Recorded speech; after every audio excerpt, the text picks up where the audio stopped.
and our panelists. In terms of the question and answer session that will follow, this is what you can expect. We have questions for the panelists that some of you have already sent to us that we'll ask on your behalf. Senators, please indicate when you wish to speak, and you will be invited to take the floor in turn to speak. And through our repetition of your questions, there will be translation provided. We ask all staff to send your questions through the chat on the main floor, and these will also be asked on your behalf so that they can be translated. Colleagues, the purpose of this discussion will be to look at some of the most important issues facing our society, but that have not received nearly enough attention. As we hear of the looming possibility of a K-shaped recovery, we are reminded that many will fall through the cracks if we resort to doing things in the way that we've always done, using traditional approaches.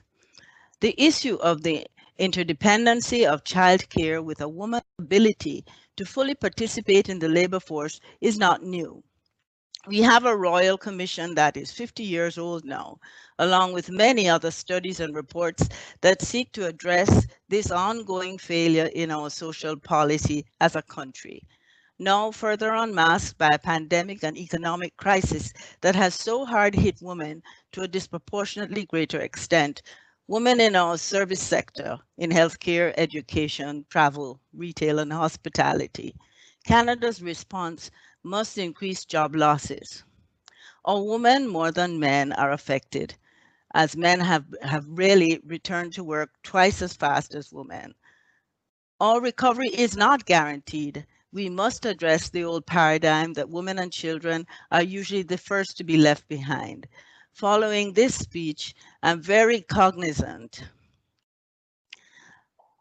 that we will continue to need to strongly advocate for recovery that recognizes the need to focus on our women and on the more than 4 million children in Canada today who potentially need childcare. I'm thankful that we can count on all of you here, many of our colleagues in the other place, countless academics and stakeholders, and many, many other Canadians to move forward on this issue. On Persons Day today, it is also valuable to recognize the progress that we have made. The diversity of those in attendance today for this discussion is a nod to the fact that we are moving forward, ever be it slowly. Today's discussion will provide for us an opportunity to learn and better understand how we as senators can ensure that every Canadian will be able to live a healthy, happy, and prosperous life through and beyond this pandemic. Further, without delay, let me pass the floor over to my colleague and host, Senator Bellemare. Thank you, Senator Moodie, for your word, and thank you for inviting me. And as people know, Senator Moodie is a really well-known international doctor, and she is un pédiatre et un néonatologiste. Et sa réputation n'est pas à faire, elle est déjà faite. Et la cause qu'elle a pour les femmes et les enfants est tout aussi reconnue. Sans tarder, moi, je vais vous présenter nos 3 panélistes qui vont suivre et qui vont parler de ce dossier si important que les soins aux enfants, les services de garde. Alors, la sénatrice Julie Miville-Dechêne, elle aussi a une réputation à travers le Québec et elle est reconnue aussi au Canada et ailleurs pour avoir été une journaliste réputée à Radio-Canada, l'ombudsman à Radio-Canada. Elle a été présidente au Québec du Conseil du statut de la femme et elle a occupé des fonctions de représentation consulaire aux États-Unis dans cette dernière fonction avant de devenir sénatrice. Donc, la situation de la femme la préoccupe beaucoup. Deuxième panéliste, c'est Dr. Jennifer Robson. Le Dr. Jennifer Robson a un doctorat de Carleton en politique publique. Elle est aussi très connue pour toute son implication dans le domaine de la formation tout au long de la vie. Elle fait des recherches en politique publique et elle comparaît souvent au Sénat. Certains vont la reconnaître. Enfin, Armine Yalnizyan est aussi une économiste progressiste qui a aussi une carrière en arrière d'elle et devant elle aussi, qui est tout aussi passionnante. Elle a été pendant longtemps une économiste senior au Centre canadien des politiques alternatives. Elle est actuellement, elle est associée actuellement à la Fondation Atkinson sur l'avenir des travailleurs et elle a récemment travaillé avec le sous-ministre à l'Emploi et au Développement sur les politiques d'emploi pour la reprise. Donc, elle a beaucoup de choses à nous dire concernant les femmes. C'est un sujet qui l'a toujours préoccupée. Alors, sans plus tarder, je laisse la parole à nos invités et je pense que c'est Joss qui va faire le monitoring. Alors, sénatrice Miville-Dechêne, c'est à votre tour. Merci beaucoup, sénatrice Bellemare, de m'avoir présenté aussi élogieusement. Thank you, Senator Moodie and Bellemare, for inviting me to speak in this seminar on the issue of childcare. I really worked on this issue when I was president of a feminist research council in Quebec called the Council on the Status of Women. And I also have personally experienced the beginnings of the famous Quebec model of childcare center, which we call les centres de la petite enfance or early childhood center. So I experienced them from the inside since I was lucky enough to have a place for my son, thank God, in 1999, only 2 years after its establishment. So, as was said, quality and affordable childcare service for families and mothers are undoubtedly a winning condition for a feminist economic recovery. This is why, in certain respects, Quebec is a model. We owe it to the feminist and sovereignist minister Pauline Marois in 1997. Quebec was going through an economic crisis at the time. Austerity measures and avant-garde social policies were being introduced simultaneously. The establishment of a network of early childhood centers to promote women's access to the labor market was presented as a way of reviving the economy. The philosophy behind it was also that children are a collective wealth rather than an asset to their parents alone. There is also a very, very vigorous feminist movement in Quebec. So the plan was bold and unprecedented in North America. Not only Quebec was subsidizing building and conversion of premises to open nonprofit educational early childhood centers, but the province was also establishing more than modest price. Yes, $5 per day. And today, 20 years later, it's $8.35 per day. So the Quebec government funds directly childcare centers rather than granting tax deduction like the other parts of the country. So this reform has partly fulfilled its promises. 10 years after its establishment, 70,000 more mothers had decided to work. And then you can see on your screen that according to Statistics Canada, from 1996 to 2016, the participation rate of women with young children increased by almost 20 percentage points in Quebec, compared to an increase of only 4 points in Ontario. This is a major gap. Another comparison, 48% of parents use daycare centers in Quebec, while the Canadian average is 46%. So the attendance rate of preschool children tripled during the first 10 years. Also, the introduction of low-cost childcare services is one of the factors that helped bring down the poverty rates of single mothers who were then able to find a job because they had the means to afford childcare. Finally, decent wages and conditions were granted to daycare educators who benefited from a pay equity exercise in female jobs. They earn $19 to $25 an hour depending on seniority, and they are unionized. As you can easily imagine, the cost of the system has exploded. The province of Quebec spends $2.5 billion per year on childcare services, compared with $1.8 billion for all, I mean all the other provinces and territories. This high cost in Quebec should not make us forget, according to economist Godbout and Cerny, that the increased presence of women on the labor market increases the GDP substantially. So here's another comparison that's pretty strong. The cost of daycare spots for about 65% of Quebecers' parents is less than $200 per month. If we compare it with other parts of Canada, Quebec will be the envy of other provinces. The median average cost for a child in Vancouver, $1,407, in Winnipeg, $451, in Toronto, $1,367, Halifax, $845, and in Montreal per month, $175. So that's all great for Quebecers. Quebec is described as a paradise for families by some, but there are problems with the new system. I also covered this issue as a journalist. I've seen firsthand that the Quebec system remains unfair. It claims to be universal, but low-cost spots have always been limited and lacking, and the only rule applied is on the first-come, first-served basis. I have often criticized this false universality because it actually favors the wealthiest. I believe that subsidized spots should be given in priority to families with few means, with a lower income, I mean, as long as there are not enough spots for everyone. Politically, this is a difficult path to take because the success of this expensive program lies in the fact that it appears to be accessible to all.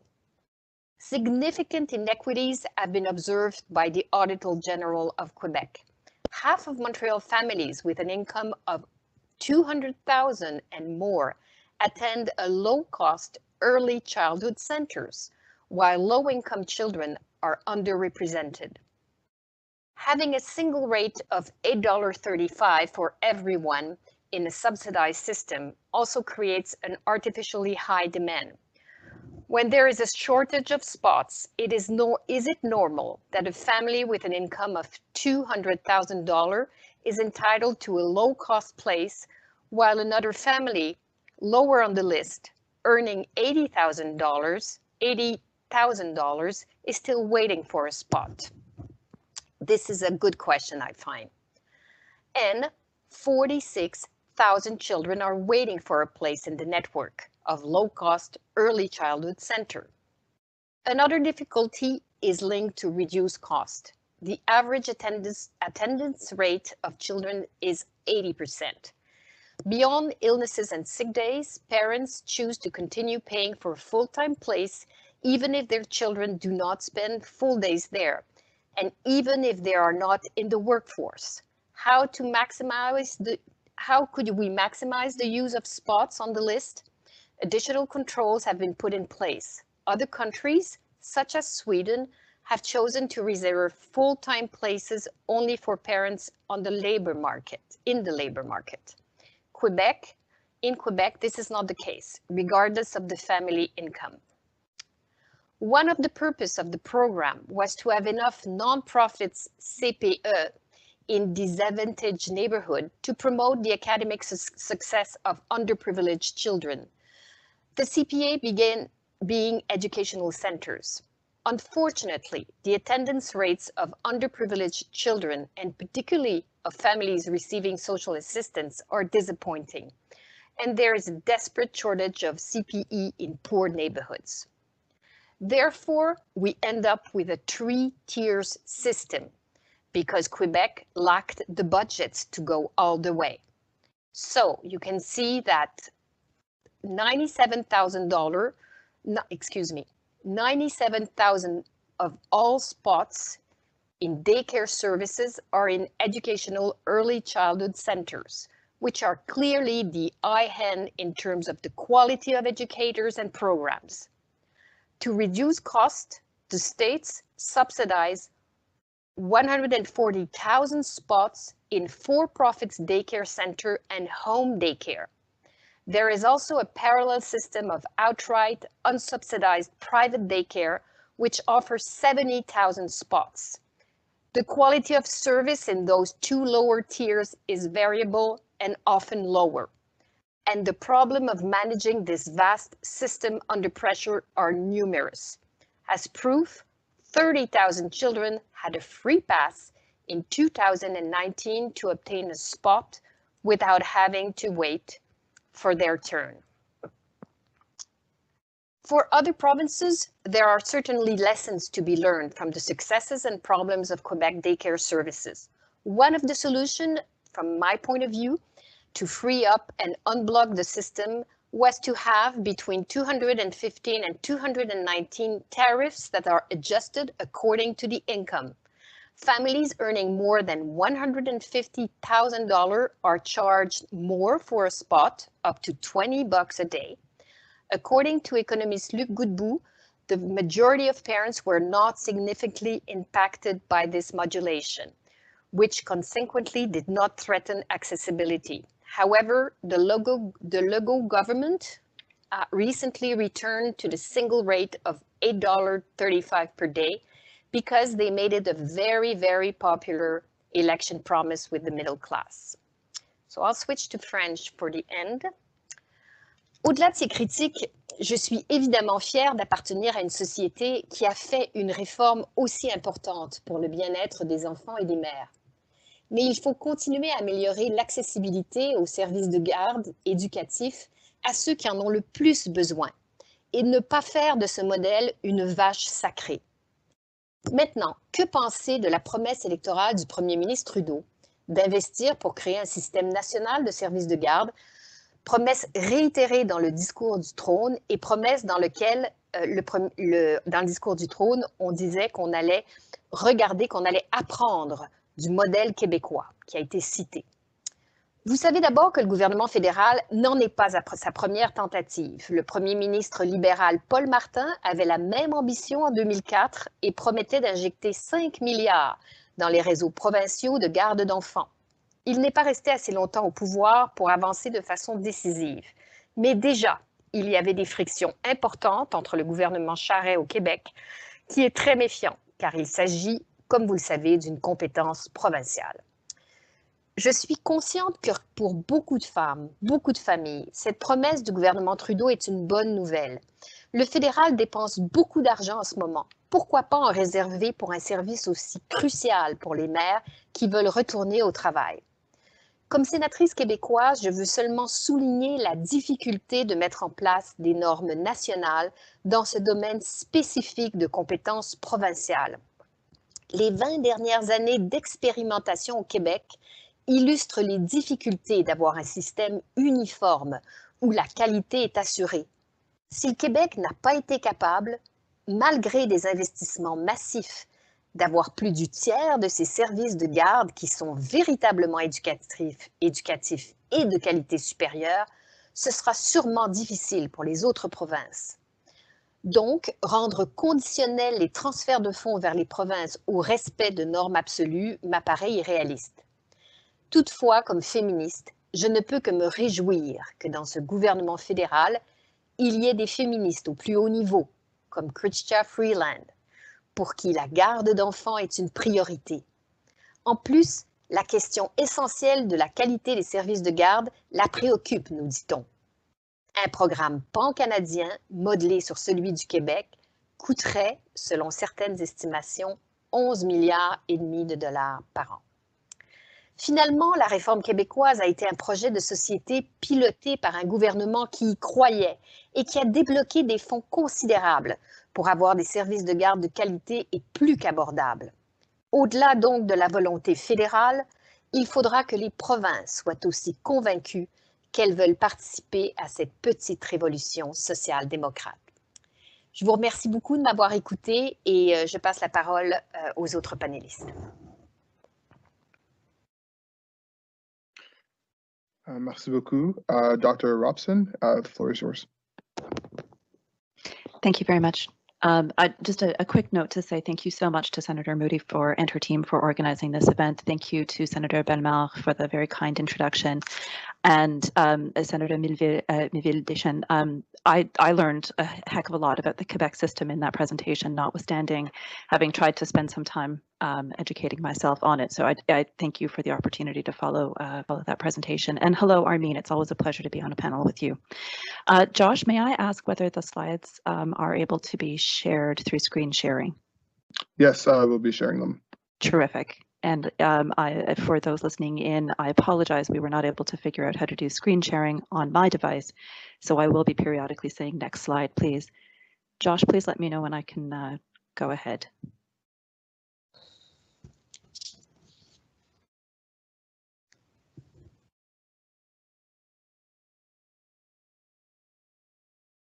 I'm sorry, there's just a bit of an issue. I'd ask that you start, Dr. Robson, and I'll catch up to you. It won't take me too long.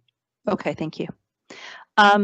So by way of sort of orientation around the themes that I wanted to talk about today with regards to women and childcare in the COVID rehabilitation and recovery, I'd like to start with a bit of context. There are, as we heard in the introduction, signs of a K-shaped recovery so far to Canada's rehabilitation and recovery. And I think that's an important context for thinking about before we talk about women in childcare. We know that low and modest wage workers have had the worst recovery so far. High income earners are making more than they did pre-shutdown. Racialized Canadians aren't sharing equally in the employment gains that others are. And entire sectors that can't really reopen or recover until the threat of COVID is truly ended, such as travel, tourism, personal services, and more, will still be suffering for some time to come. Thank you, Josh. Could we move to the third slide, I suppose, then? Thank you. Women are overrepresented in many of those sectors that are struggling the most. Recovery spending on traditional infrastructure like paving more highways and building bridges might be familiar and easy to scale, but it's not going to produce much by way of gains for women. Next slide, please. Pre-COVID, the wage gap for women had shrunk, but not for all women. And I think intersectionality here matters a lot. Women who are visible minorities, recent immigrants to Canada, both men and women, were more disadvantaged in labor markets. COVID has not changed that. If anything, it has exacerbated that wage gap. Next slide, please. On top of sectors and wage differentials, the legal status of work is also gendered. Gig work has been rising over time in Canada, and women are more likely to be gig workers.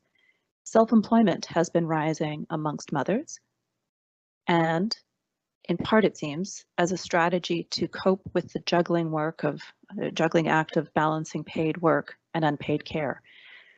Somewhat ironically, choosing self-employment for work-family balance also puts women further away from coverage in social insurance programs like sickness and parental benefits that we know are important for ensuring financial security for workers when they need to take time out to do unpaid care. But we shouldn't also necessarily be thinking that self-employment, gig work, and standard employment are tidy, discrete categories when we're thinking about the future of social policy in Canada coming out of COVID. In practice, people may be, and likely are, combining lots of different ways of working. Our social policy infrastructure, however, has really been emphasizing just one form over others. Next slide, please. Pre-COVID, Canadian women faced a motherhood penalty, as they did in other countries. And research suggests that time at work is an important factor. So lower working hours, more time away from the workforce to do unpaid care ends up translating into a significant penalty. Pre-COVID as well, women with kids took significantly more time off to take care of family than did women without kids or men without kids. Again, COVID has not changed these gendered patterns. Next slide, please. In fact, the motherhood penalty is visible in the monthly changes since March in the total number, so this is aggregate paid hours of work. And it's pretty clear, the moms are not okay. Next slide, please. When labor force participation rates plummeted in April and May amongst mothers, I was really worried that that could become a permanent exit from the workforce. And I'm happy to say that as of September data, it's showing that women have returned, but as you can see, some of the trend lines there following school closure and then reopening, another school or childcare closure could mean that they can't stay. Women are persistent, but they can't do this alone. So keeping schools and childcare open has to be the priority for the next while they are at risk when COVID spread is high in communities. Next slide, please. Before COVID, it wasn't like childcare was in abundant supply, and certainly affordability deservedly got a lot of attention. Some of our existing policy instruments, like the childcare expenses deduction in the federal income tax, provide a lot more support to high-income families with greater capacity to pay for childcare services, both because they tend to spend more on childcare and because they get more bang for every buck of tax relief. And I don't know that there are easy fixes to affordability. All else being equal, sorry, next slide, please. All else being equal, flat rate childcare systems might actually lead to higher out-of-pocket costs for lower and modest income families relative to targeted subsidies, while upper middle and high income families may actually see the biggest reductions in their out-of-pocket costs. Next slide, please. We should be worrying about the stock of existing childcare spaces. In July, a third of Canadian childcare providers surveyed said that they couldn't be sure that they would be able to reopen, and 45% had laid off all of their frontline staff. And it's also clear that there were obstacles in terms of childcare providers accessing the federal supports that were put in place for nonprofits and for businesses. So only 7% as of that survey had applied for the federal wage subsidy, and only 14% had bothered to apply for the Canadian Emergency Business Account. Now, there might be very real reasons in terms of policy design or frictions in accessing those programs, but the bottom line is a lot of the emergency aid that was made available was not reaching childcare providers. And looking at data here for Ontario, there is churn. We do see churn in the number of childcare providers in a system. There will be openings and closings. But usually the number, as we're seeing here with the Ontario data, usually the number of openings outpaces closures. However, you'll also see with that green line, over time, the trend has been towards fewer new centres, even though total spaces have been rising, which means more spaces in the same number of centres. That, unfortunately, is a trajectory for very limited potential growth, and it doesn't address the number one factor that parents cite in their childcare choices: location. Location, location, location. Next slide, please. Childcare providers are also saying that reduced demand during COVID is making it harder to keep the spaces and staff that they have. And this is because, in part, parents are opting out, whether due to health concerns or because when they aren't working, childcare ends up being treated as a discretionary expense. If mom is home, why pay for childcare? On the other hand, if there isn't childcare, how does mom get back to work? Next slide, please. The original 3-year agreements on childcare between the federal and provincial governments put in place in 2017 have been extended to 2021. And negotiations, I understand, are currently underway for the next multi-year agreement. But there are big questions on the legal and practical levers that a federal government truly has over provincial governments when it comes to childcare. When it comes to how much to spend, so how should we cost a next wave of investment in childcare, I think there are also big questions.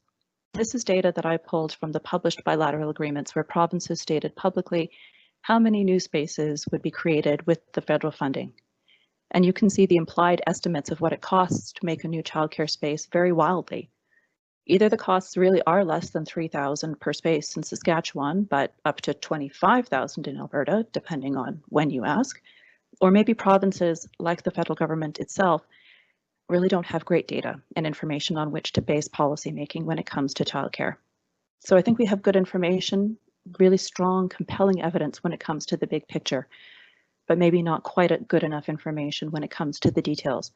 And getting those details right really does matter. I look forward to your questions and thank you again.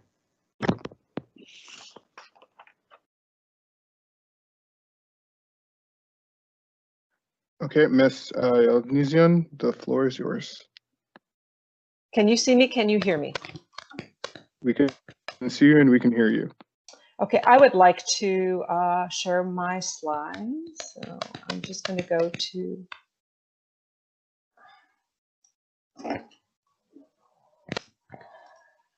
Can you see my slides yet? Not quite yet. Okay, how about now? Can you see them now?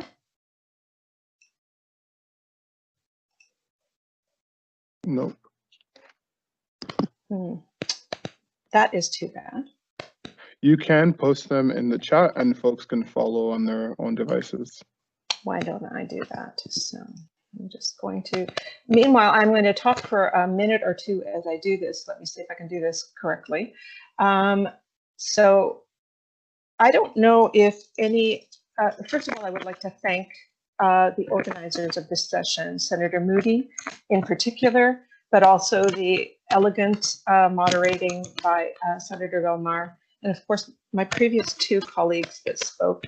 I am honored to be in the same session as you today. So I appreciate very much being invited to be part of this session, and I am thrilled that you are able to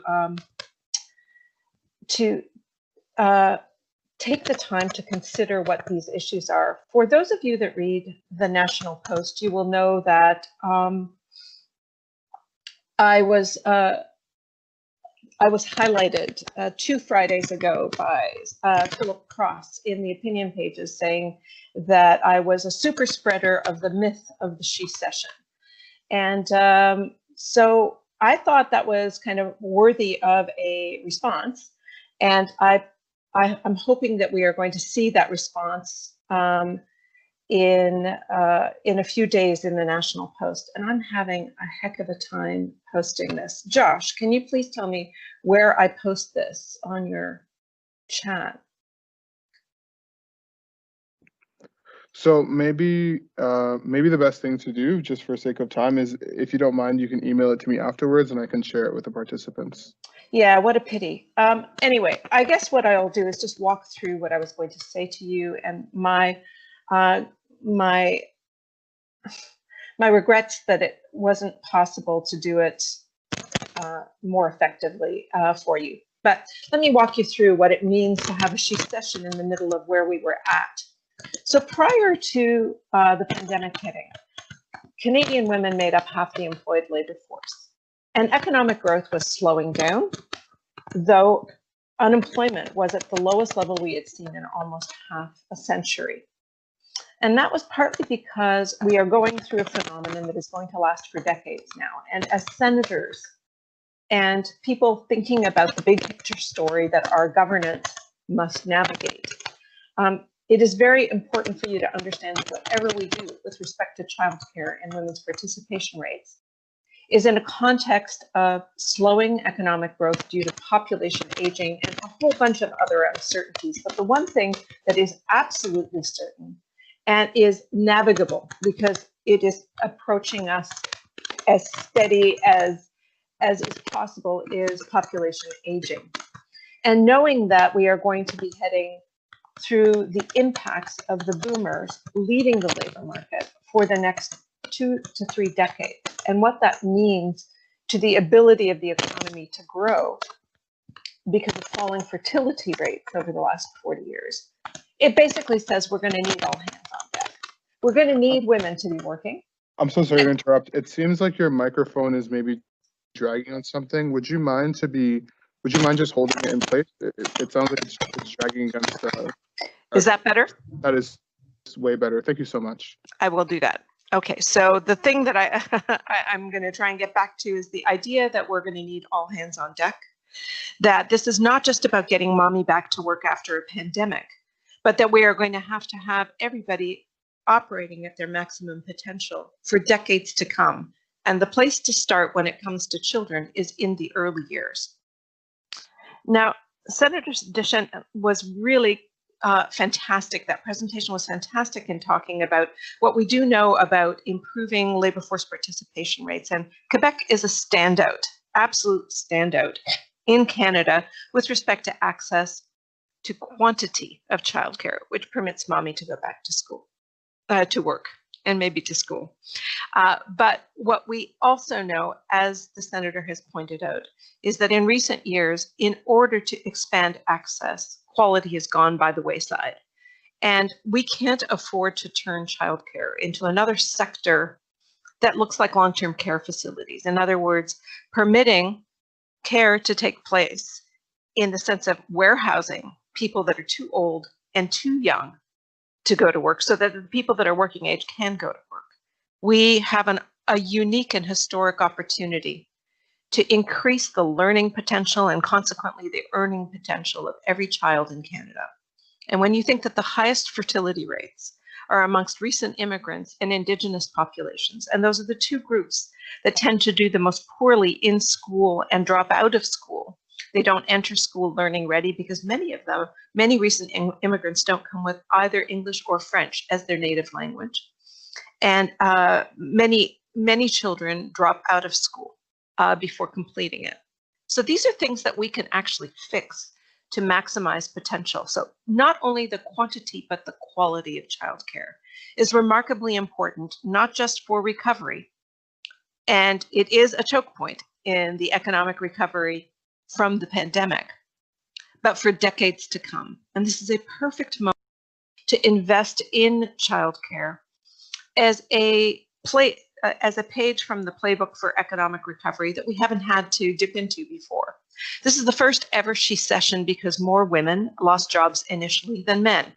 Between February and March, 62% of women lost their jobs. 62% of the jobs lost were lost by women. That's the very first time a recession has hit women harder than men, and particularly low-paid workers harder than higher-paid workers. Historically, the tradition has been that recessions are he sessions. They affect men working primarily in the goods-producing sectors, which are primarily better-paid jobs. And the immediate recovery comes from women coming in and doing whatever jobs are available, often part-time, often low wage, often in the service sector, far before men go back to work. And that has been the pattern in every recession throughout the 20th century.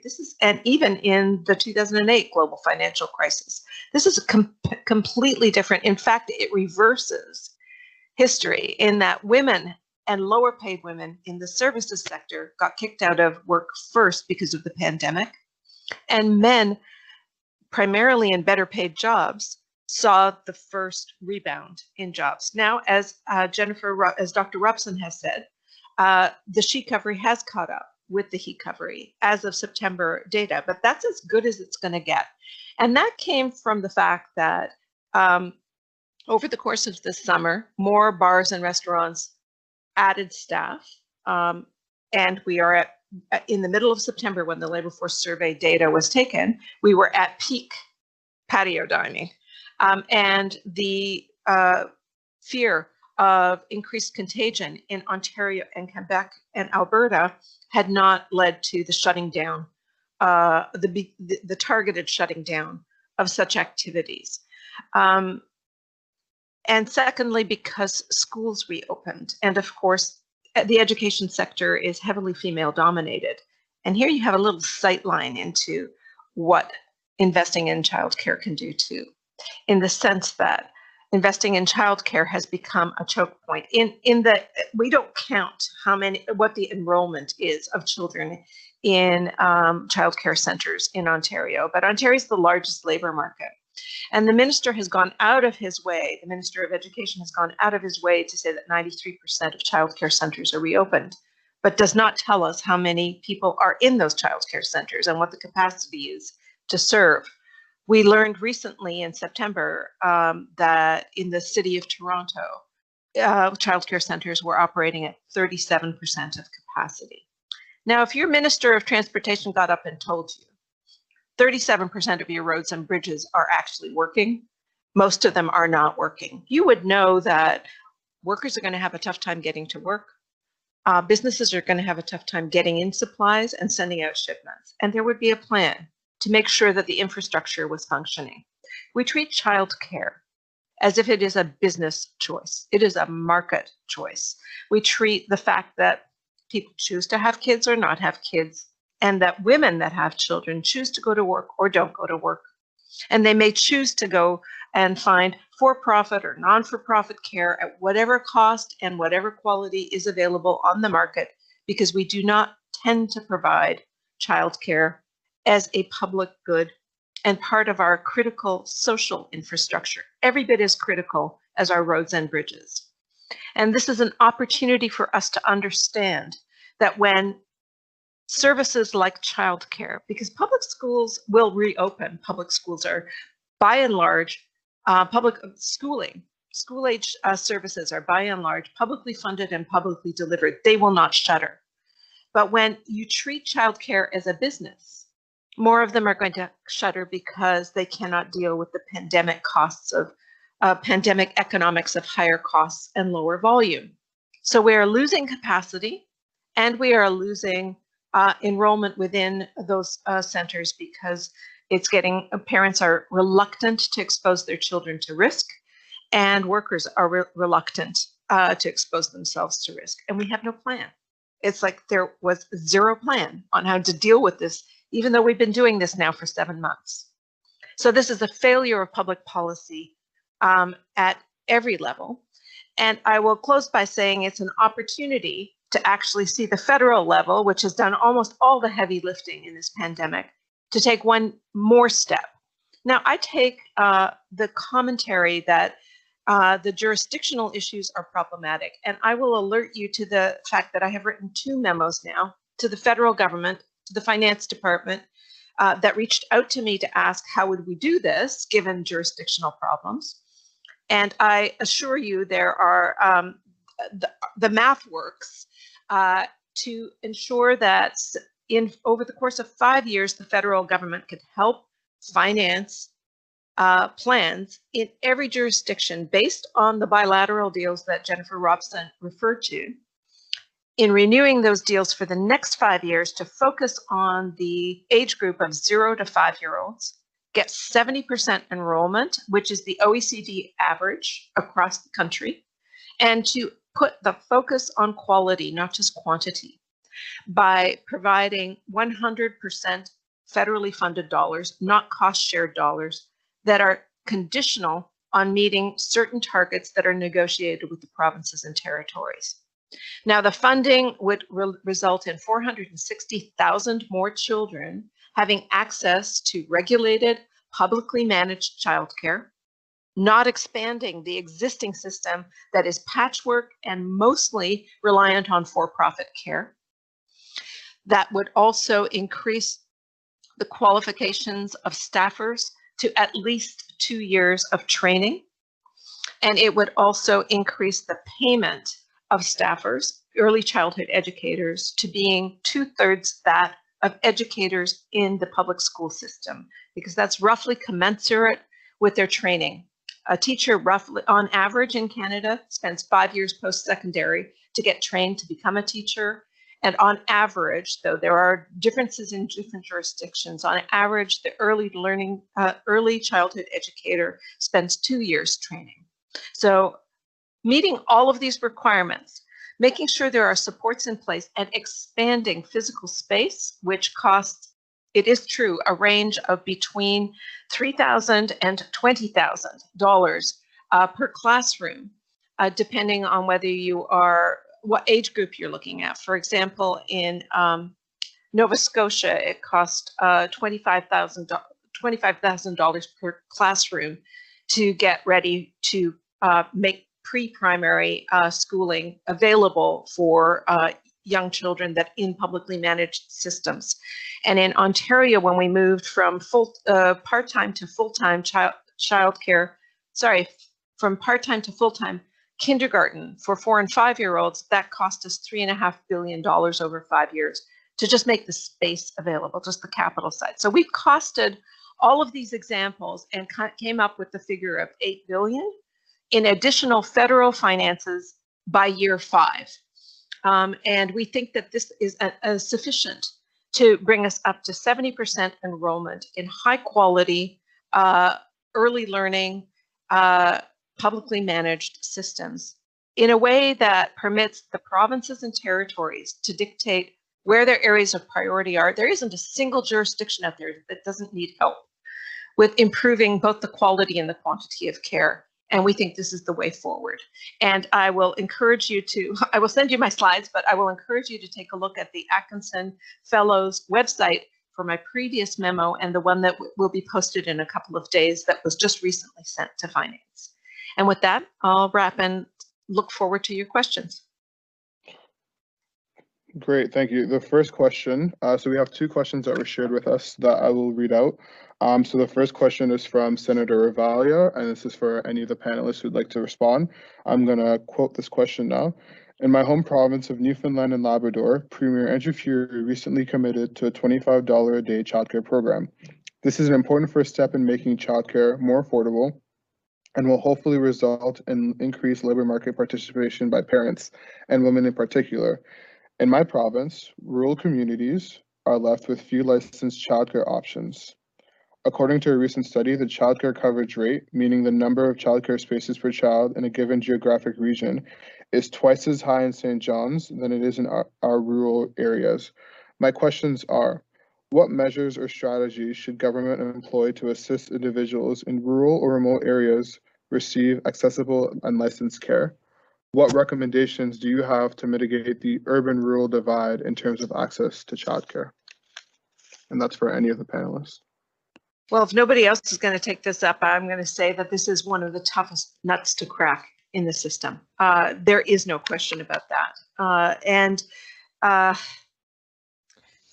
because I am very significantly worried that women's gains in the labor market are going to be rolled back by decades if we just stand by and do nothing because it's not perfect, I'm afraid I'm going to have to say I think the priority of place is going to be on making sure that women and children are served in urban centers first, particularly in low-income urban centers first, because that is where the majority of young people are. Over 55% of young people, kids under the age of 6, live in 7 cities, in the 7 biggest cities. So it may not be perfect, but I think we have to start where the problem is the greatest and the easiest to fix. Senator Miville, this is a good question.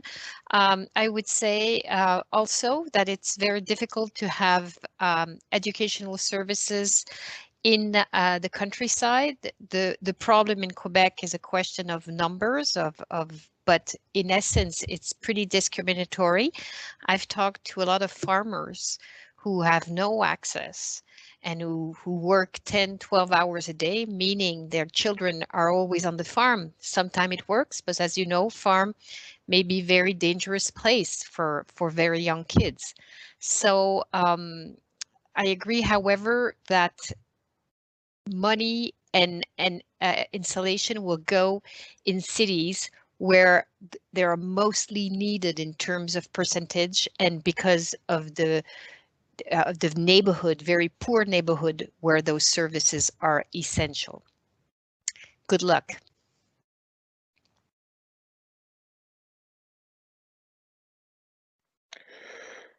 The next question is from Senator. It was put at a cost of $11 billion to expand the childcare program from coast to coast. However, as jurisdictional issues can delay the implementation of such a regime, should the federal government start by extending these services for all employees under federal jurisdiction and for all First Nations in Canada? Can I pick up on this one? C'est la sénatrice Mégy. Should I answer in English? There's no translation? There is translation for you when you speak. Okay. Alors, sénatrice, c'est une très bonne question. Je vous dirais que personnellement, je trouverais assez inéquitable que le gouvernement offre d'abord et avant tout des services de garde éducatifs et à bas prix aux fonctionnaires, sans ouvrir ces services de garde aux femmes qui travaillent dans le secteur privé. Un des succès du régime québécois, sans être universel, c'est qu'il était ouvert à tous. Et je pense qu'il serait considéré comme inéquitable de l'ouvrir juste aux fonctionnaires qui, évidemment, sont déjà perçus par plusieurs. Et je ne vous dis, moi, je crois à la fonction publique, mais ont déjà une sécurité d'emploi et des avantages sociaux. Donc, à mon avis, on ne peut pas commencer. Personnellement, je ne crois pas qu'on peut commencer avec les fonctionnaires. Ceci dit, pour ce qui est des Premières Nations, je poserai un jugement très différent. D'ailleurs, il y a déjà au Québec des investissements dans des CPE, dans les Premières Nations. Je pense par exemple à la nation Atikamekw, d'où Joyce Echaquan venait. Il y a des CPE. Ceci dit, il manque apparemment environ 800 places dans seulement une communauté autochtone. Donc, un peu comme partout ailleurs au Québec, il n'y a pas suffisamment de place dans des installations éducatives pour tous les enfants qui en ont besoin et je crois que c'est absolument essentiel dans les communautés autochtones particulièrement, où il y a des taux de natalité très forts, donc il y a des besoins énormes.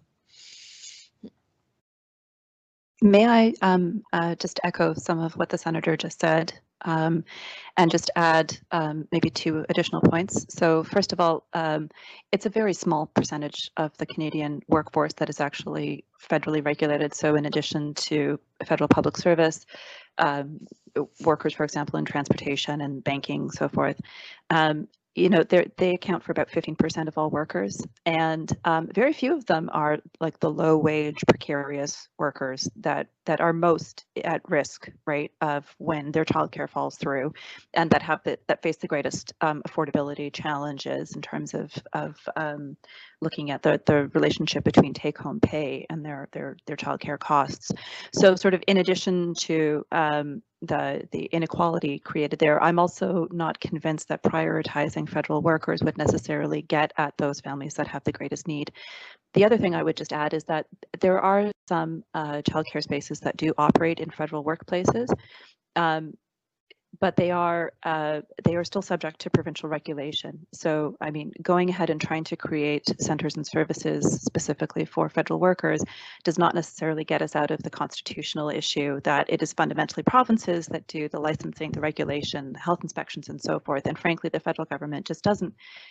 They don't have the capacity to do those kinds of things in communities and those are the parts of running a childcare system that are so important for ensuring quality for kids, right? But with regards to Indigenous communities, I think there's no question that we need a distinctions-based approach. There have been programs, for example, Aboriginal Head Start, that seem to have had some promising outcomes, but that is certainly, as the Senator just said, I think that is certainly one area of clear federal responsibility, working with Indigenous communities, Indigenous leadership to be able to create programs that are responsive, appropriate, and properly funded, right? So that we don't see the same disparities between the funding that we provide for non-Indigenous kids and Indigenous kids in this country. Thank you so much. Senator Galvez, you have a question. If you would like, the floor is yours. Yes, thank you so much. So thank you very much to my colleagues that have organized this event, this webinar. It's such an important subject that touches us women so in our guts, in our hearts, in our brains. And many of the things that have been said have touched me in very deep ways. As being an immigrant, as being done graduate studies and having 2 little daughters, of course, the question of where do I leave my daughters while I go to work and I go to study. And this is not a new problem. And it takes, you know, I've been here 38 years and we're still discussing about it. And I remember sitting down and writing how much was going to cost me to have a lady coming and knowing how much percentage of my salary was going to take, But if I finish my studies and I became a master's and a PhD in engineering, how much I will be earning?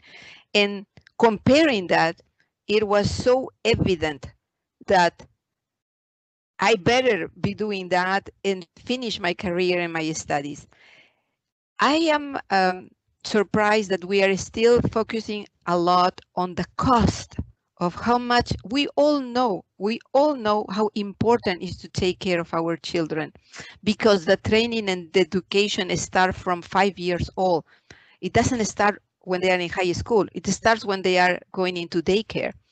So I haven't seen any numbers of how much we save to the government. What we are not recuperating? What is the revenue that we are losing if we don't take care of our children since they are 5 years old? So have you seen any of the panelists' numbers on what we lose? What is the revenue? What are the impacts? So that when we go to the people that decide this at the provincial and the federal level, that to go with numbers and say, you think this is costly, you think that this is not important. Well, here you go. This is why this is important, and this is what we will save on money if we do it. Senator Galvez, I will try a short answer. You are absolutely right, and I felt very privileged, but also treated a bit too well by this new system, because I had access to this wonderful CPE inside my CBC job with extended hours, which mean when I was working at night, I had a dinner for my little child for $4. And I knew perfectly well that others who had lesser means than me had no access to such a system. So that's why I've been talking a little critically about the 3-tier system. What you're saying is true. I don't think we can ignore the cost, but the studies I've seen by Luc Godbout and Cerny are saying that in general, the fact that more women are on the market makes for more gross national product, more money in the economy, and it offsets the cost that we are paying. I haven't seen, maybe my colleagues have seen studies on, by not having children from poorer neighborhood, from families on social assistance, go to those CPE, what are we losing? Because obviously this was a big hope from our new system to be able to stimulate those children. The cost for a family on social assistance was almost nil, but they have not been able to attract them. And this is a real problem of our society. And I know some people are saying this is the next step. Because it has been wonderful for the middle class, but not for everybody.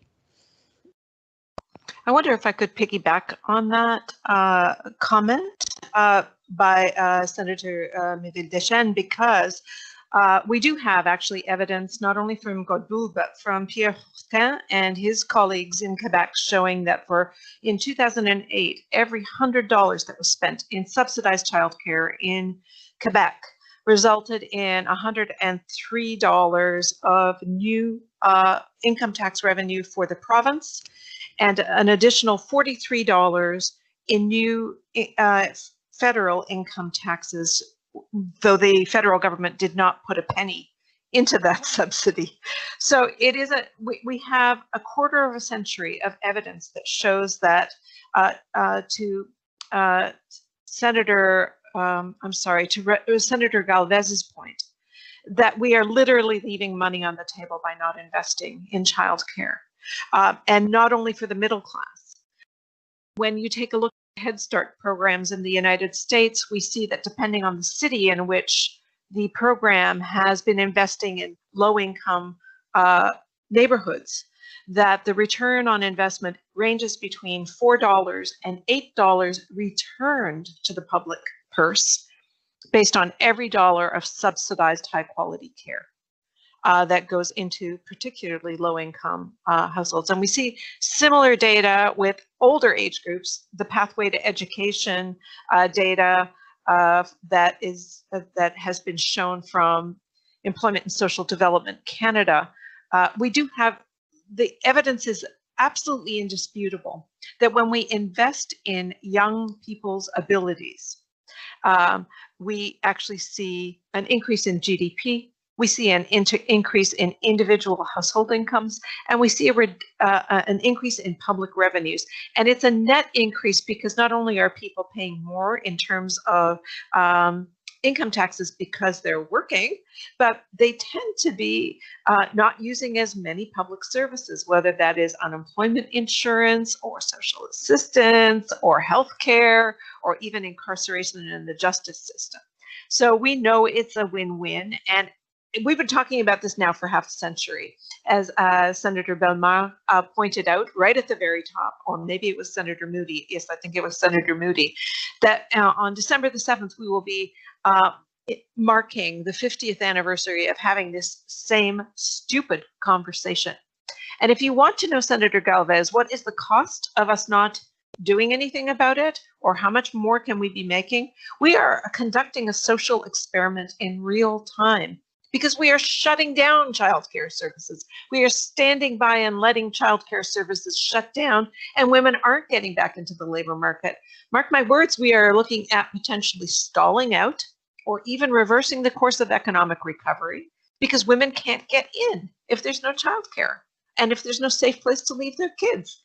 This is like a brain dead thing to be investing in. This recession is like no other. We need to be investing in childcare, and not just to get through this pandemic, the economic impacts of the pandemic, but to ride through the next 4 decades, or 3 decades anyway. And I think that we can do it. To Jennifer Robson's point about it's not the federal government that will deliver these services 100%. It's the federal government that will finance the ability to improve whatever aspects of space and quality that are required in each jurisdiction, and it will be negotiated deals that build on the current bylats. And the money will have to be tied to measuring improvement. And that's the way we're going to be doing a lot of public policy in the coming decades, because people want to make sure their money isn't going into a black hole, that it's actually buying change and buying better opportunity for more people. And childcare is the poster child of public policies that accomplish that. Thank you, Armine. I wanted to ask a question of you, if I could.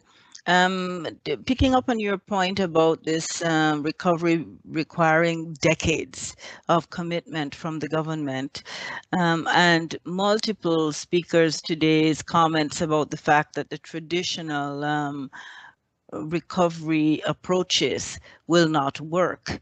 I'm wondering from any one of the 3 panelists to answer this question, what do you think are the specific sectors that the government needs to invest in to ensure that women receive the help they need in addition to childcare moving forward? And what are you looking at in terms of support for these sectors? Are they 30 years out, 40 years out? Give me a sense of what the longitudinal commitment needs to be. Okay, maybe I'll try and take a first stab at that question then. So in addition to childcare, right? In addition to childcare, what else do we need to do? We need to be rethinking how our, and I tried to allude to this in my remarks, we need to be rethinking how our social policy infrastructure provides coverage for workers, both on labor standards, right, but also in terms of the forms of work that we recognize and are willing to ensure, not just against job loss, but also for needing to take time out for caregiving, right? So childcare is incredibly important, right? But it doesn't exist in a vacuum, and parents, especially moms, also need to be able to have opportunities to have job protected leave. They need to have opportunities to have some income replacement when they are doing that unpaid care. And we need to make that more available to dads as well. In addition to that, I would also be thinking in terms of as we come out of the pandemic and the immediate crisis, I think there are going to be two other additional crises that we are left with as we are trying to figure out how to pick up the pieces and build back. One of them, I think, is going to be, frankly, the potential for a household financial, real household financial strain. So I would be thinking about what programs and services can governments fund that are community-based, that are accessible, particularly for low-income Canadians, because we fortunately have not seen any increase yet in terms of things like personal bankruptcies. But I worry about that a lot in terms of the impact on households. And so a lot of what we think about in terms of bailout packages and stimulus and all the rest of it tends to be fairly trickle down, right? Like we think about investing in particular industrial sectors and assume that that will then necessarily be good for the workers and so forth. I think we need to also be thinking about investments that are going directly to Canadian households, both in terms of income support, but also access to services that really matter and are important to them.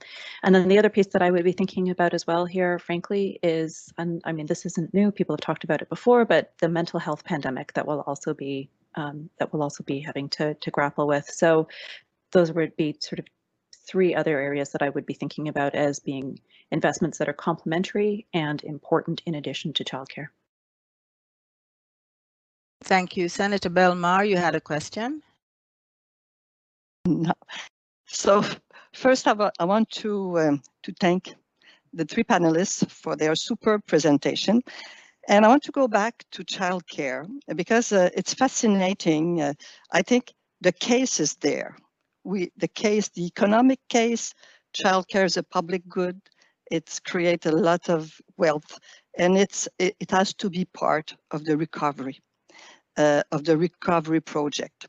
But the big issue is public federal relation. That's a big one that we have to tackle. And maybe in a second thought meeting, senators that may be interested in those issues maybe could work something out. I don't know, but we could give it a try. But my question is about more the delivery of services. And I want to go back a bit to, we have an example in Quebec, and Senator Miville-Dechêne talked about the 3 tiers. Dr. Robson elaborated quite extensively on the cost and the difference in the province.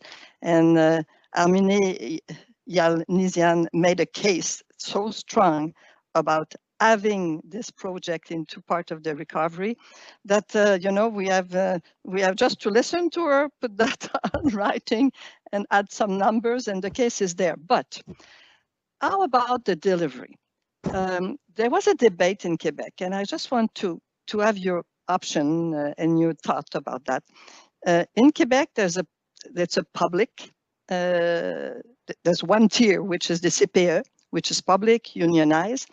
And you have the non-for-profit, and you have the for-profit. So you have all kinds of delivery system. Would you think that a national or a Canadian-funded childcare system would it privilege one delivery system or another one? What's your thought about that? So for the three of you. If I could start, because obviously this is a question that pops up from time to time in Quebec, and obviously unions, and especially unions working in CPE, the non-for-profit educational childcare center, say that all the installations should be public, should be non-profit, they should not be any private actors in this field. I tend to not be as radical in the sense that we see countries like Sweden, and I know that Sweden has you know, has its faults too, but who has a service, who has a system that has a mixture of private and public daycare centers. I think the key, one of the keys, is the inspection system, which obviously, if it doesn't exist, if it's very weak, you have all kind of situations that are, you know, deplorable for children. To think that from one day to another we could have only one system, I think it's a little it's difficult because numbers varies. Building new facilities is costly, and where Quebec has been having the most flexibility is with the family, the home daycare. So it's subsidized, but there are women, many immigrants, who are, for them, it's a living. It's a way of entering the society without much diplomas to do a revenue. And this has some merits, even though how can you imagine that the public system, which is supposed to do all the inspection, can go to all those different home care and do real inspections. So that's why the Quebec system and every system in Canada is deficient, because, you know, in the privacy of homes and installation, things happen. But I don't know, and I'd like to pass on the question to Armine, because intellectually I'm also for a complete not-for-profit system, but is it possible to switch from 0 to 100%? If you do, you know, if you put money in it from the federal side in other provinces, I don't think it's possible, because will you close up all the for-profit installation? Revolution on your hands, and sometime in Quebec, let's say that there was a lot of discontent around that. So I'm sorry, this is a long answer, but I've thought a lot about this question, and I'm not sure we can ever be only with one system of daycare in Quebec.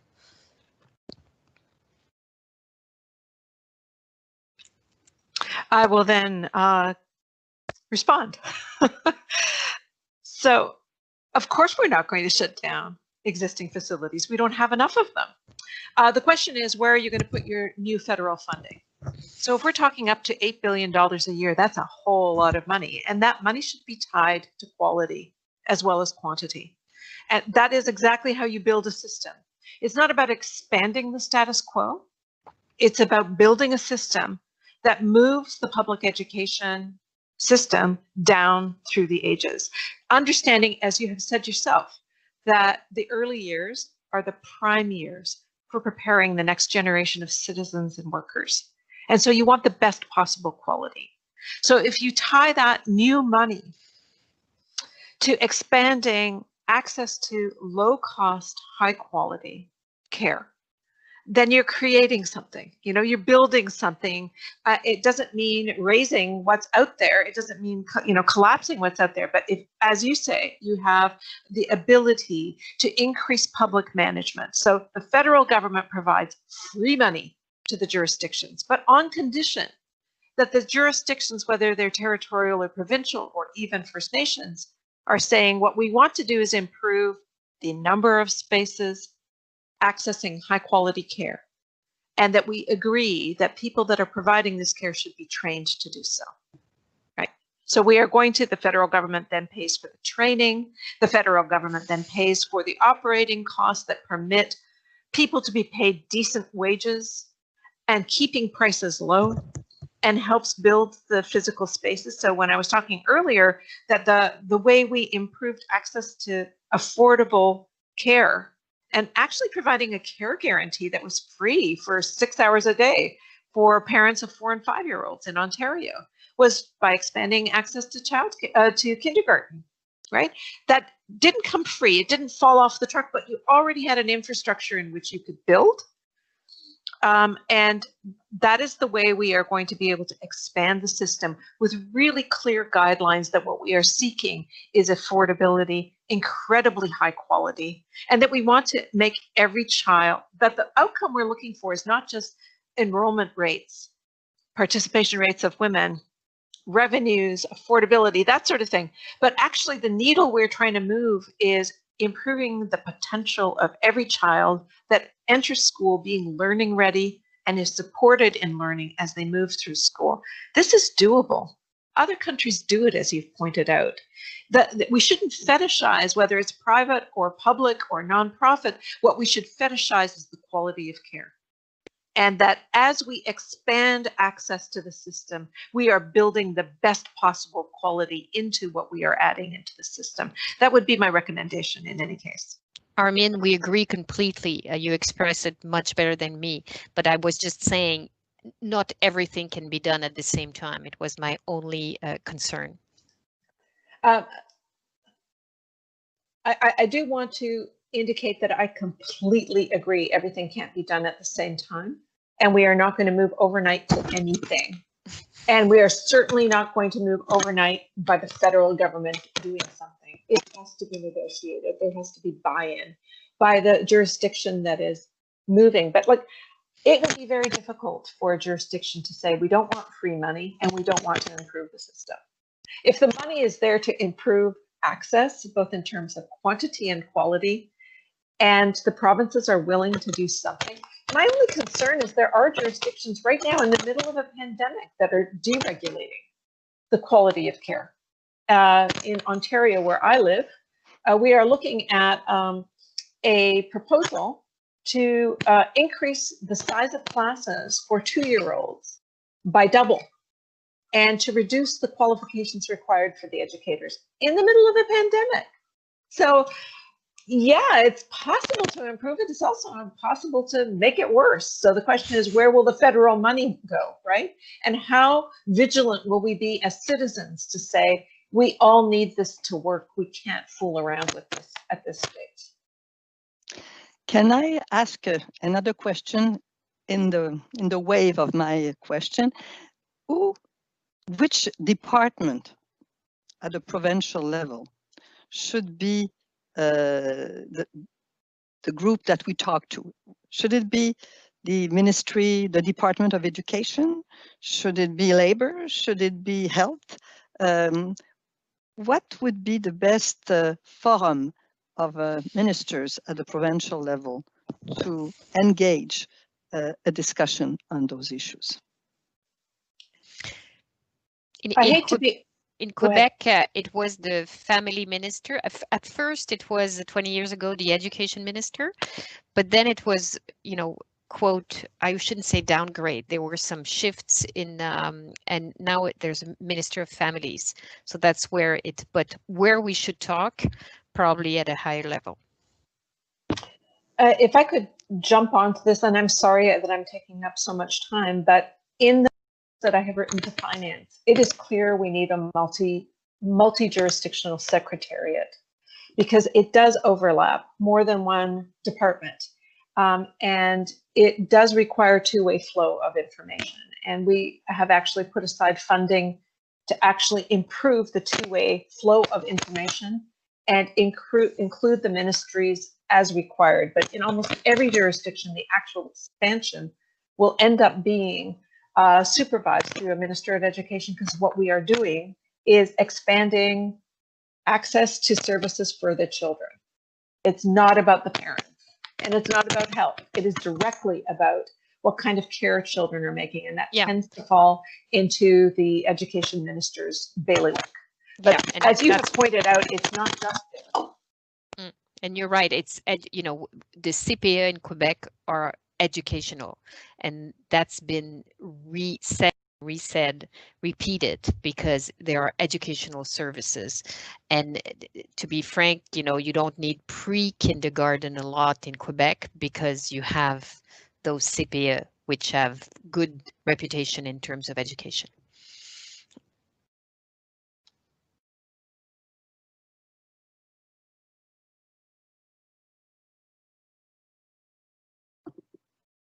Okay, well, we're coming.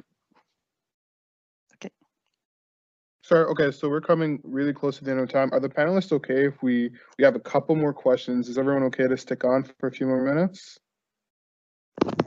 Looking visually. I can do that. Sure. Great, okay. So we had a question from Senator McFedrin. She was asking, just letting my chat load here. Honest assessment from panelists requested. In your opinion, is it potentially helpful for the cabinet to receive a joint letter from senators reinforcing key points? Honest answer, for what it's worth. I don't think the federal cabinet is your main problem. If you want to advance on this, to be perfectly honest, I think that there's buy-in in principle. There are probably going to be, budget fund fights, as there always are, over exactly how much and how fast to roll the money and that kind of thing. But I don't think the federal cabinet is your main audience that you need. I think it's and I'm sorry, I sound like a Debbie Downer when it comes to policy on this, and it's not for lack of belief in the importance of this issue. But I am paying close attention to what is happening right now with regards to the negotiations on long-term care. So you've got an active federal commitment to say, we as a country need to do better, right? We have seen and heard the news stories about the abomination that has been taking place, right, in terms of how we have treated seniors in this country in long-term care facilities. And this is an area of provincial jurisdiction, and the federal government has come forward and said, we're going to put a pile of money on the table, but it has to come with national standards. And it is striking to me that provincial governments in places where the army has had to be called in order to take care of seniors are not shamed into action. So if that isn't enough to unlock provincial willingness to actually take federal money in exchange for some sort of reasonable standards, I don't know what will be. So I really think that a strategic mistake in the last many years has been to focus too much attention on federal action in the space of childcare and not nearly enough attention holding provincial governments to account for what they are and are not doing. So, as a senator from Quebec, I will just obviously have a slightly different take than you on the situation. And on that front, I have to say, depending on what I'm talking about, I can be more at ease or less at ease with the Quebec government claiming its turf. I think what they did on the C-92, which was the law that's supposed to give back to Aboriginal communities the right to manage the children protection.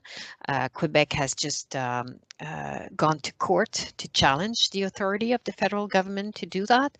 I personally was very disappointed by that because I think the issue is much larger than a battle of competence. On the long-term care, as you write, scandal in Quebec. I won't say, the situation was awful. It was terrible. And one of the main reasons was a lack of personnel. I'm wondering, all kinds of other reasons probably, how having national standards would have changed it, to be very frank, would have changed the depth of our crisis. So I think it's all well and say, yes, this is, yes, there is an amount of politics involved. Yes, this particular government in Quebec has been elected on a nationalist platform to stake its claim every time, but to think that national standards are the magic cure to problems so complicated as in healthcare is, for me, a little difficult to take. Maybe I can just clarify. I'm sorry. I just wanted to make clear. I think we're actually in agreement that I'm not suggesting actually that national standards are the answer to the problem, and certainly long-term care the treatment of seniors in long-term care during the pandemic has been awful, not just in Quebec, but also here, for example, in Ontario and other jurisdictions. To me, it's more about in that negotiation, that critical negotiation, will provinces be willing to accept like hard national conditions, right, in an area of provincial jurisdiction? So I think it's a precedent that we ought to be watching to see how they respond. I wonder if I could interrupt, because we are past 3:30 and we have at least one more pressing question from Senator Forêt-Nising. I'm wondering if our panelists would be able to stay on for a few more minutes to receive her question. Would that be okay? Sure. I'm going to hand the floor over to you then, José. She has asked that we read it. I'll just go ahead and read it then. So her question is, what are your recommendations to help deal with the added challenge of ensuring access to quality daycare for children with disabilities whose needs must be included in the national strategy? Well, this could actually overlap with Senator McFedrin's question as to what is your role as senators? What is your optimal role as senators?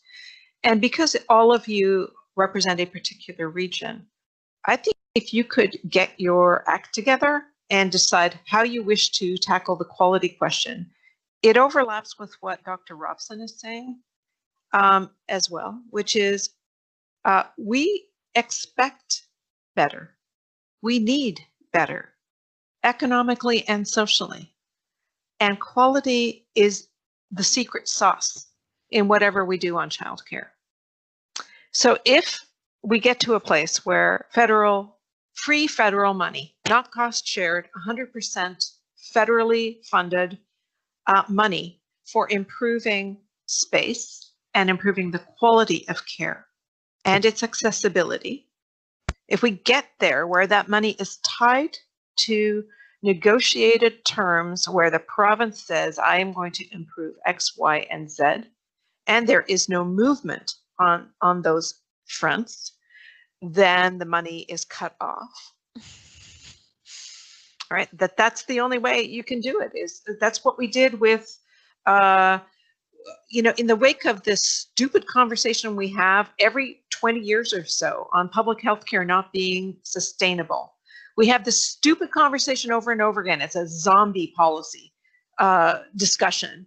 And at the end of every time we have this conversation, we have actually better healthcare.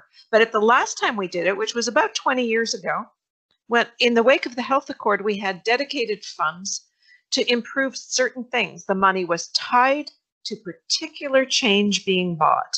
And the most successful of those buckets was purchase of diagnostic equipment and reduction of wait times in 5 elective surgeries. Now, we could probably have a whole other conversation about what happens when you commit to doing certain things and the money is fungible, so other things fall off the table and get worse. However, those 5 things that we all agreed we wanted shorter wait times on, the wait times have indeed been reduced, and we do indeed have more diagnostic equipment. So we know how to do this. This is not like, oh my God, I don't have any idea how to do it.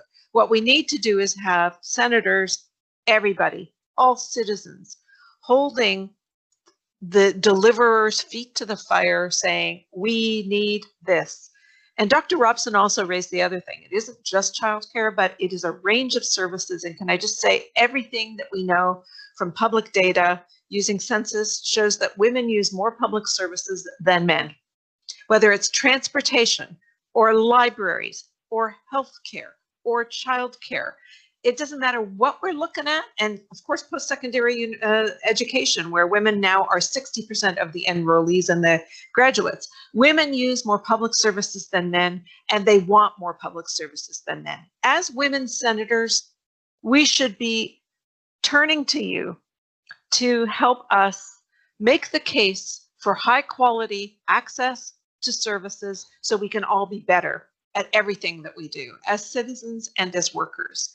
And that requires a two or three levels of advocacy, and where you live does make a difference. So I do hope that you are able to bring your response together in a way where you can focus that laser-like attention on access to service, expanding the amount of service we can rely on, and the quality of that service increasingly over the coming years. And I appreciate very much the question of how you can best do your job. Est-ce que j'ajouterais un petit quelque chose? I would add a very short answer to José, to Senator Forest-Nessing, excuse me. In Quebec, how they do it for handicapped children with challenges is that they offer a bigger sum of money. Since they fund directly the CPE, they would the government would give more money if the center accept a handicapped child than a non-handicapped child. However, even that alone doesn't really work because of the extra work that is not that is obviously a lot of educators do not want to have this extra load because they're already they have their handfuls. So there are some nonprofit organizations who have the task to try to help handicapped kids to get a place, a spot in one of those facilities. So it's a two-tier system. First, more money, and then groups that are helping out to convince a particular childcare installation to take a child and to accompany the child when he goes in. But it is done, but there's not enough spots for them.